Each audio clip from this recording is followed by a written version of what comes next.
ইনকলাব মঞ্চের মুখপাত্র ও জুলাই যোদ্ধা শরীফ ওসমান বিন হাদিকে হত্যার জেরে উত্তপ্ত বাংলাদেশ। বিক্ষুব্ধ সাধারণ মানুষ বিভিন্ন জায়গায় বিক্ষোভ ও সংবাদ মাধ্যমের ভবনে অগ্নিসংযোগ করেন। এছাড়া ভারতীয় আধিপত্যবাদের বিরুদ্ধে স্লোগান দেন তারা।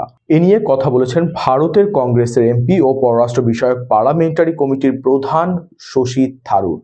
তিনি বলেছেন, বাংলাদেশের সঙ্গে ঢাকায় নিযুক্ত ভারতীয় কর্মকর্তারা সরাসরি আলোচনা করবেন।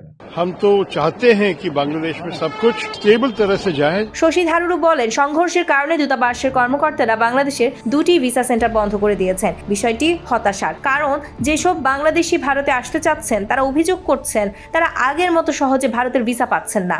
এমন পরিস্থিতি তাদের আমাদের সরকারের সহায়তার বিষয়টি কঠিন হয়ে যাচ্ছে। আমি আশা করি এখন বা পরে পরিস্থিতি স্বাভাবিক হবে। আমি বাংলাদেশের জনগণ ও সরকারকে বলবো, আপনারা প্রতিবেশীর সঙ্গে এই গভীর সম্পর্ককে গুরুত্ব দিন। যেমনটা বাজপেয়ী সাহেব বলেছিলেন, আমরা সেখানে আছি যেখানে তারা আছে, তারা সেখানে আছে যেখানে তারা আছে। অর্থাৎ ভূখণ্ড তার ভূখণ্ডে থেকে যাবে। তাদের আমাদের সঙ্গে কাজ করা শিখতে হবে।